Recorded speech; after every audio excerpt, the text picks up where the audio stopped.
जय श्री राम दोस्तों हाजिर हूँ एक नए वीडियो के साथ में। जो भी नए साथी जुड़ रहे हैं मैं बता दूं, मेरा नाम है अनुराग। और दोस्तों आज हाजिर हूँ एक ऐसे स्पिरिचुअल वीडियो के साथ में। पिछली वीडियो मेरी दोस्तों थी देवराहा बाबा के ऊपर, काफी अच्छा रिस्पॉन्स रहा। अभी छोटा चैनल है दोस्तों, उसके हिसाब से व्यूज काफी अच्छे रहे हैं और लोगों की प्रतिक्रियाएं भी काफी अच्छी रही है, जो जिसके लिए दोस्तों आज मैं फिर से ये वीडियो लेकर आया हूँ। दोस्तों मैं आपको बता दूं कि वैसे दोस्तों जो अपना भारत देश है ऋषि मुनियों को देश रहा है, तपस्वियों के ये देश रहा है। एक से बड़े बाबा हुए हैं जो उन्होंने तपस्या की है हमारी इस धरती पर।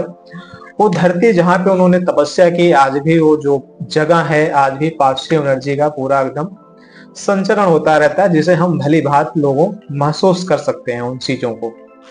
तो दोस्तों आज ऐसे ही मैं एक स्थान के बारे में बात कर रहा हूँ, जो कि है कैंची धाम। मोस्टली आजकल सभी लोग जानते होंगे, क्योंकि आजकल कुछ दिनों में, पिछले विगत एक दो वर्षों में काफी फेमस हो रही है वो जगह। क्योंकि कुछ प्रसिद्ध लोग जब से वहां पे गए हैं, जैसे विराट कोहली हो गया, अभी हाल फिलहाल में दोस्तों काफी क्रिकेटर वहां जा चुके हैं और काफी लोग वहां पे जाते रहते हैं। और मैं भी दोस्तों 2 बार वहां पे जा चुका हूं। तो दोस्तों मैं आज इस वीडियो में मैं बाबा नीम करोली के जीवन के जो ऐसी घटनाएं रही हैं उस पर चर्चा करूंगा, और मेरा एक निजी अनुभव क्या था 2 बार जाने का, उन चीजों को मैं इस वीडियो में आज आपको बताऊंगा। और अगर आप लोगों की प्रतिक्रिया रहेगी तो मैं इस सीरीज को थोड़ा सा आगे बढ़ाऊंगा। क्योंकि दोस्तों बाबा के मंदिर से जो नीम कैंची धाम है, वहीं से एक बुक प्रकाशित होती है अलौकिक यथार्थ नाम से। उन चीजों में बाबा के जीवन की जो बहुत सी बड़ी घटनाएं हैं, जो भी उनकी छोटी बड़ी बाबा कैसे क्या करते थे, उनकी उन चीजों में वर्णन है। तो उन चीजों को मैंने काफी पढ़ा है, अभी थोड़ा सा ही पढ़ा है, और उन चीजों को मैं आपके साथ शेयर करूंगा। उन चीजों में है बाबा के क्या चमत्कार थे, और बाबा कैसे अपने भक्तों का भला करते थे। तो चलिए वीडियो को शुरू करते हैं। और अगर आप नए हैं तो दोस्तों सब्सक्राइब करिएगा, अच्छा लगे, अच्छा नहीं लगे सब्सक्राइब मत करिएगा। कहा जाता है कि बाबा जो थे, बाबा नीम करोली थी, मैं उनके स्टार्टिंग की बहुत सारी जो कहानियां हैं वो तो बाई इंटरनेट पे मौजूद ही है। तो मैं उन चीजों के बारे में दोस्तों मैं चर्चा नहीं करूंगा। कुछ जो यूनिक चीजें होंगी मैं वो चीजें आपको बताऊंगा। दोस्तों कहा जाता है कि बाबा जी हनुमान जी के अवतार थे, और उनके जो शरीर पे ना बाल भी थे, बड़े बड़े बाल थे। तो अक्सर जो है बाबा कंबल में ही रहते थे अपने शरीर को। यहाँ कुछ उनके जो भक्त हैं दोस्तों, वो तो यहाँ तक भी कहते हैं कि बाबा के पास हल्की सी पूंछ भी थी। तो ऐसी बहुत सारी चीजें हैं जो भी उनके भक्त दोस्तों हुए हैं, वो आज भी जो है बताते रहते हैं बाबा के बारे में। जो भी उनके साथ में घटनाएं हुई हैं, ये चीजें बहुत बताते रहते हैं दोस्तों। उन्हीं में एक कहानी है, मैं बताता हूँ दोस्तों। एक बार क्या हुआ कि कैंची धाम में दोस्तों बाबा का दरबार लगा हुआ था। बाबा का दरबार लगा हुआ था, सभी गांव के लोग थे, कुछ बाहर के भी उनके भक्त आए हुए थे। तो उनमें एक भक्त रहते हैं जिनका नाम रहता है शिव गोपाल तिवारी। शिव गोपाल तिवारी रहते हैं। तो ऐसे ही बाबा वैसे भी थोड़ा से अपना ध्यान में रहते हुए, तो बाबा जी कहते हैं कि तिवारी जी आज कुछ रामायण सुनाओ, हमने रामायण सुनाओ। तो तिवारी जी कहते हैं कि बाबा कहाँ से शुरू किया जाए, आज कहाँ से शुरू किया जाए। तो उस समय बाबा मतलब एकदम, बाबा तो एकदम थोड़ा ध्यान में रहते हैं। लेकिन उसके बाद दो बाबा कहते हैं कि दोस्तों वहीं से सुनाओ जहां से मैंने विभीषण से कहा था। दोस्तों ये बातें जैसे ही लोगों ने सुना, तो लोग थोड़ा से कहते हैं अरे बाबा ऐसे कैसे कह रहे हैं। तो उस समय जो है लोगों ने जाना कि जो बाबा नीम करोली है वो साक्षात हनुमान जी के ही अवतार हैं। जो कि उस समय बाबा अपना परिचय हमेशा छुपाते रहे हैं, लेकिन उस समय उन्होंने कहा था कि वहीं से सुनाओ जहां से हमने विभीषण को सुनाया था। उसके बाद तिवारी जी ने स्टार्ट करते हैं, सुनाना स्टार्ट करते हैं रामायण को। और जैसे कहते हैं कि तिवारी जी जैसे ही उन्होंने कहा, सुनो विभीषण प्रभु के रीति, करें सदा सेवक पर प्रीति। इस पार्ट से दोस्तों जैसे आरंभ होता है, सब लोग एकदम भक्त विभोर हो जाते हैं। उसके बाद कुछ देर बाद दोस्तों रामायण का पाठ अंत होता है, मतलब खत्म होता है, सभी लोग अपने अपने घर जाते हैं। उसी में दोस्तों उनके एक और भक्त रहते हैं सुधीर मुखर्जी, जो कि वर्तमान में दोस्तों वो उस समय जो है प्रोफेसर थे इलाहाबाद यूनिवर्सिटी में, जो कि इलाहाबाद उत्तर प्रदेश में, जो कि वर्तमान समय प्रयागराज है। तो वहां पे उनका जो बाबा रहते हैं, उनका हाथ पकड़ के जाने लगते हैं। तो अब जैसे दोस्तों मुखर्जी जी जो है हाथ बाबा का पकड़ते हैं, उनको लगता है कि मतलब थोड़ा से बहुत ज्यादा वेटेड है, तो वो थोड़ी देर चलते हैं, लेकिन उनको लगता है कि अब मैं गिर जाऊंगा। लेकिन बाबा थोड़ी दूर चलते हैं, उसके बाद जो भी कैंची धाम दोस्तों आप हमारे जो भी साथी गए होंगे, तो वहाँ पे शिव मंदिर भी है, दुर्गा मंदिर भी है, बहुत सारी मंदिरें हैं और बाबा का भी स्थान है वहाँ पे। तो जैसे ही दोस्तों वो शिव मंदिर के पास पहुंचते हैं, बाबा जो है हाथ के बल और पंजों के बल जो है बैठ जाते हैं, और उसमें सभी भक्त जा चुके थे, सिर्फ वहां पे मुखर्जी जी ही थे। तो जैसे ही बाबा बैठते हैं, उसके बाद थोड़ी देर बाद मुखर्जी देखते हैं कि बाबा के जो है शरीर में पूरा एकदम बाल बड़े बड़े हो रहे हैं, उनका मुंह हल्का सा लाल हो रहा है। तो ये सब देखते ही बाबा मतलब वो जो मुखर्जी रहते हैं बहुत भयभीत हो जाते हैं और वहां से भाग जाते हैं जंगल की तरफ। कई दिनों तक दोस्तों उनको खोजा जाता है, वो मिलते नहीं। उसके बाद जैसे ही वो मिलते हैं, उनको कुछ याद भी नहीं रहता कि हमने ऐसा कुछ देखा भी है। तो ऐसी ऐसी घटनाएं दोस्तों बाबा के समक्ष होती रही है। कई बार जब हनुमानगढ़ी में दोस्तों, नैनीताल से 3 से 4 किलोमीटर दोस्तों हनुमानगढ़ी है, जहाँ पे बाबा ने आश्रम बनवाया था हनुमान जी का। वहां पे दोस्तों कहा जाता है कि जब एक बार भंडारा, जब उसका मतलब वो बन के तैयार हुआ मंदिर, तो वहां पे भंडारा भी हुआ था। तो वहां पे जब भंडारे के समय जो है घी खत्म होने लगा था, तो बाबा ने छिप्रा नदी से पानी मंगाकर पानी को घी में बदल दिया था। तो तमाम चीजें दोस्तों, ऐसी बहुत सारी चीजें एक बार तो ऐसा कहा जाता दोस्तों कि बाबा ने, एक भक्त थे उनके जो कि मथुरा के थे, एक चीनी मिल के मालिक थे, तो उन्होंने बाबा को बुलाया था कि बाबा आइए हमारे यहाँ जो है प्रसाद ग्रहण करने के लिए। तो बाबा कहते हैं ठीक है, मैं आऊंगा तुम्हारे यहाँ। तो बाबा कहते हैं कि बाबा आपके लिए क्या बनवाया जाए। तो बाबा कहते हैं कि भैया दाल बनाओ और चूरमा बनाओ, रोटी जो होता है ना जौ की, वो तो उसकी टाइप में चूरमा और रोटी दाल बनाओ। तो वो जो भक्त रहता है, उनका जो मिल का मालिक रहता है, वो कहता है कि उसको मतलब थोड़ा सा ना खुश होता है, कहता है बाबा जी मैं आपके लिए पुआ बनाऊंगा और खीर बनाऊंगा। तो कहता है ठीक है, जा बना, तुम्हें ज्यादा जल्दी है, जा कुत्ते ही खाएंगे उसको। ऐसा कह के बाबा जो है वो चला जाता है। तो अगले दिन दोस्तों होता है क्या कि वो भक्त जाता है वहां पे, वो ऐसे ही पुआ बनाता है और खीर भी बनाता है। लेकिन अक्सर उस दिन होता क्या दोस्तों, भारी बारिश होने लगती है, और फिर वो जो सेठ रहता है, सेठ है, बाबा को भेजता कि जा बाबा को लिवा के आ। अब दोस्तों भारी बारिश हो रही थी, ड्राइवर भी जाता है, तो ड्राइवर अक्सर ऐसा होता है कि रास्ते में उसकी गाड़ी खराब हो जाती है। और दोस्तों गाड़ी भी खराब हो जाती है, उसके बाद सभी लोग इंतजार कर रहे हैं कि बाबा आएंगे, बाबा आएंगे, काफी समय बीत जाता है। उसके बाद दोस्तों अचानक होता है कि बाबा ने कहा था कि ये तो जो बनाओगे कुत्ते ही खाएंगे, अगर तुम अपने हिसाब से बनाओगे। तो उसमें क्या होता है, जैसे ये लोग मतलब कि किचन में लोग बना के रखे रहते हैं खाना, अचानक से कहां से 2 कुत्ते आते हैं और सारा जो है खा जाते हैं।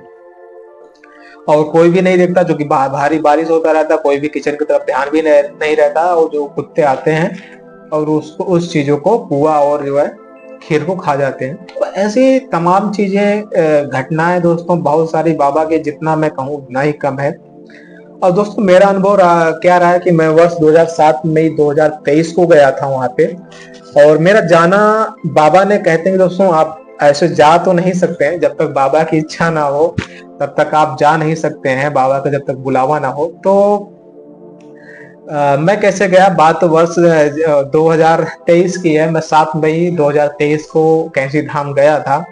लेकिन उसके पहले दोस्तों एक अनुभव जो था ना, वो वाकई कमाल का था। मैं तो बाबा का एकदम बिल्कुल फैन ही हो गया यार, कि बाबा ने कैसे चीजों को सही किया। मतलब बात है दोस्तों अप्रैल की, मैं मई में गया था, बात मार्च की है। मार्च से वही लास्ट चल रहा था, तो मैं काफी परेशान था चीजों को लेकर, कुछ अपने निजी जीवन को लेकर मैं बहुत ही परेशान था उसमें। उसमें मेरी जॉब भी नई नई लगी थी, तो उतना कुछ खास भी था नहीं, और मेरा फाइनेंशियल भी चीजों को लेकर मैं काफी परेशान रहा करता था। तो मैं अचानक से एक दिन वीडियो देख रहा था, ऐसे स्क्रॉल कर रहा था, उसमें अचानक से कैंची बाबा मतलब नीम करौली बाबा की वीडियो आई, और वो वीडियो देखने लगा। और जैसे दोस्त मैं वीडियो देखने लगा, तो मैं भी सोचने लगा, क्योंकि उसमें ऐसी सी बातें थी कि बाबा ऐसा कर देते हैं, बाबा मतलब जाने से सब कुछ सही हो जाता है, वो धाम ऐसा ही है। तो मेरे मन में भी आया कि मैं भी मतलब ऐसा सोचने लगा कि यार बाबा मुझे यार कब बुलाओगे, मैं भी बहुत परेशान हूँ। मैंने मन में ये चीजें अपनी लाई थी। दोस्तों वो लगभग लास्ट मार्च का महीना था, अप्रैल। दोस्तों अचानक से लगभग मुश्किल से 1 डेढ़ महीने का समय बीता हुआ। 1.5 महीने का, 1 महीने का समय लगभग बीता। उसके बाद हमारी कंपनी ने प्लान कर दिया कि अनुराग तुम्हें उधर हल्द्वानी जाना है कुछ कंपनी के निजी कार्यों से। और वहां पे दोस्तों निजी कार्यों से जाना आपको हल्द्वानी, और हल्द्वानी दोस्तों आपको पता है कि नैनीताल के बिल्कुल पास में। वहां से रेगुलर बसें चलती हैं, वहां से टैक्सीज भी अवेलेबल है कैंची धाम के लिए, नैनीताल के लिए। तो दोस्तों मैं सुबह सुबह अचानक जब हल्द्वानी पहुंचा तो मेरे मन में बस वही चल रहा था कि मैं कब कैंची धाम पहुंच जाऊं, क्योंकि मैं बिल्कुल अनजान था उस शहर से कि कैसे जाना है कैसे नहीं जाना। तो मैं सुबह सुबह पहले तो जिस काम से गया था उसको निपटाया। फटाफट उसको निपटाने के बाद मैं पूछने लगा भाई मुझे कैंची धाम जाना। तो वो बोला कि भाई तुम्हें एक काम करो, अगर कम पैसे में जाना तो टैक्सी वाले 300 से 400 जो है पर पर्सन चार्ज कर रहे थे। तो उस समय क्या था, इतने पैसे भी नहीं थे कि मैं 400 से 500 रुपए देकर जा सकूं। तो उस समय एक किसी ने बताया भाई यहाँ से बस भी जाती है नैनीताल, नैनीताल से तुम वहां तक जा सकते हो। तो दोस्तों उस समय मैं नैनीताल के लिए बस पकड़ लेता हूँ, और नैनीताल जैसे ही पहुंचता हूँ और मेरे मन में बस वही चल रहा था कि मैं कब कैंची धाम पहुंच जाऊं। तो उसके बाद क्या, मैं नैनीताल पहुंचा। नैनीताल में उधर जो लेक है ना, लेक के पास में उधर थोड़ा घूमा, चूंकि अकेले था मन में तो बस यही चल रहा था कि मुझे कैंची धाम जाना है, नैनीताल के लिए तो मैं आया नहीं हूँ। तो उसके बाद मैं उधर कंडक्टर था उससे पूछता हूँ भाई मुझे इधर कैंची धाम जाना है। तो बोला बोला भाई यहाँ से डायरेक्ट तो कैंची धाम के लिए तो कोई सुविधा है नहीं, लेकिन तुम यहाँ से इधर ये वाली बस पकड़ के भवाली जा सकते हो, भवाली से वहां से नजदीक है, वहां से फिर तुम टैक्सी से जा सकते हो।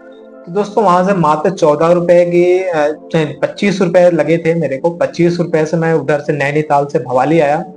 और भवाली से आके जैसे मैं भवाली उतरा फिर अचानक से बारिश होने लगी। बारिश होने लगी तो सारी टैक्सीज वगैरह, अब जो भी बसें उधर जाते हुए से दोस्तों मोस्टली बहुत कम ही बस चलती है, लोग उधर टैक्सी वगैरह काफी चलती हैं। तो मैं उधर वेट करने लगा, जो भी बसें आ रही थी भर भर के जा रही थी, मैं उसमें पॉसिबल था नहीं क्योंकि मेरे पास बैग भी था। तो उसके बाद अचानक से एक स्विफ्ट डिजायर से कोई फैमिली वाला था, बोले किधर जाना है, मतलब कैंची धाम जाना था। बोला मैं भी उधर चल रहा हूँ, चलो उधर चलते हैं। ठीक है, मैं उसकी टैक्सी में बैठ जाता हूँ। तो जय उसके बाद मैं कैंची धाम भी पहुंच जाता हूँ। जब कैंची धाम पहुंचा तब बारिश भी बंद हो चुकी थी, और उस समय क्या था दोस्तों, भीड़ भी बहुत कम थी और एकदम फ्री तरीके से मैंने बाबा के दर्शन हुए। बाबा के दर्शन करने के बाद एक दो मैंने फोटो भी खिंचाया, जो आप स्क्रीन पे देख सकते हैं। उस समय की फोटो है, वर्ष 2023 की है, 7 मई की। स्क्रीन पे आप देख ही रहे हैं। तो मैंने दर्शन किया, दर्शन करने के बाद फिर मैं उसके बाद वहां से डायरेक्ट जो है टैक्सी करके हल्द्वानी आ गया। हल्द्वानी में फिर शाम को कंपनी के द्वारा मेरा टिकट था उधर दिल्ली में, दिल्ली फिर रिटर्न आ गया। तो दोस्तों ये थी कहानी मेरी फर्स्ट टाइम जाने की। उसके बाद दोस्तों मेरा अनुभव ये रहा कि निजी जीवन में, जब से मैं उस टाइम में गया, उस टाइम से जाने के बाद जीवन में बहुत सारी बाधाएं आई, बहुत सारी चीजें आई, लेकिन वो चीजें मुझे महसूस तो नहीं हुई। और मेरा अनुभव ये रहा, जैसे मैं कैंची धाम पहुंचा, उसको जो एक सर्किल है ना, मंदिर है, मंदिर के आसपास में जो भी एक सर्किल है ना दोस्तों, वो मैं आपको बता नहीं सकता वो किस तरीके का, कितना शांत वातावरण है वहां पे जाने के बाद। वाकई मतलब मन एकदम, मतलब जो भी हलचलें थी मन में ना, वो बिल्कुल एकदम शांत हो गई। और अब जो भी मेरा अनुभव रहा कि वहां पे जाने के बाद आपको आने का मन नहीं करेगा। वो ऐसा मतलब क्षेत्रीय है, बाबा की ऐसी तपस्या की हुई धरती है वो, कि वहां से आने का बिल्कुल मन नहीं करता है। मन करेगा थोड़ी देर और यहाँ पे रुक जाए। और अक्सर जब भी जाते हैं तो वहाँ पे हनुमान चालीसा वगैरह का पाठ करते हैं, मैंने भी किया था। तो काफी अच्छा अनुभव रहा मेरा फर्स्ट टाइम का। उसके बाद जीवन में काफी ज्यादा सुधार हुआ बाबा की आशीर्वाद से, और निरंतर कर्म के साथ बाबा की कृपा रही कि आज सब कुछ ठीक ठाक चल रहा है। उसके बाद दोस्तों वर्ष आता है, वर्ष 2024। 24 में काफी अपनी पर्सनल चीजों को लेकर फिर मैं अचानक से चीजों को फिर डिसबैलेंस चीजें होती हैं। और काफी मैं फिर बाबा की ऐसी कृपा रही कि बाबा ने दोबारा मुझे बुलाया। वो मैं फिर बीते अभी अप्रैल की बात है, मैं जब दोबारा कैंची धाम गया था। तो उसमें हुआ क्या था दोस्तों, उसकी मैं आपको एक घटना आपको बताता हूँ कि मैंने बाबा से जब मैं दोबारा गया थी बाबा से, चूंकि उसमें क्या दोस्तों, जो मेरी गर्लफ्रेंड थी उससे काफी संबंध ठीक नहीं चल रहे थे, और मतलब काफी डिसबैलेंस हो रहा था हमारा जो रिश्ता था, काफी डिसबैलेंस हो रहा था। तो आज मैं ओपनली भी बता रहा हूँ, ऐसा था हमारा, ऐसा कुछ। तो उसके बाद हुआ क्या, मैंने बाबा से यही, चूंकि उस वजह से दोस्तों मैं काफी डिप्रेशन में भी था, चीजें ठीक नहीं चल रही थी, और काफी मैं परेशान रहा करता था, कुछ और भी चीजों को लेकर, निजी जीवन को लेकर मैं काफी परेशान था। चीजें तो सही हो रही थी, लेकिन उसके बाद मैं कुछ ज्यादा ही परेशान होने लगा था। उसके बाद मैंने जब सेकंड टाइम गया तो बाबा से मैंने यही कहा था कि बाबा अगर इसका कुछ हो तो ठीक है, और नहीं तो ये चीजों को यहीं से आज खत्म हो जाए, क्योंकि कब तक ये चीजें चलेंगी, और आगे आगे का भी जीवन है, कब तक ये सब सारी चीजें चलेगा। तो दोस्तों वहां से आने के बाद सब कुछ ठीक रहा, मैं इधर चला आया, अपने जॉब पे लौट आया।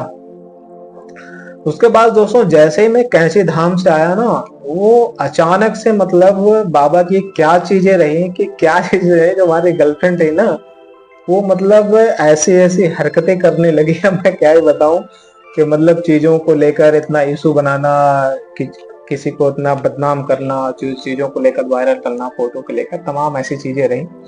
तो मुझे बाबा की वो बातें याद आ गई कि बाबा ने मतलब मैंने कह के आया था कि चीजें, तो मैं समझ गया कि ये बाबा का पूरा प्रभाव है, कि बाबा ने बोल दिया कि ये रिश्ता आगे चल नहीं सकता, कि उन चीजों को मान के मैंने वो चीजें, हम चीजें अलग हो गई। आज तो काफी दिन हो गया है, और अलग हुए, तो धीरे धीरे चीजें सही होंगी।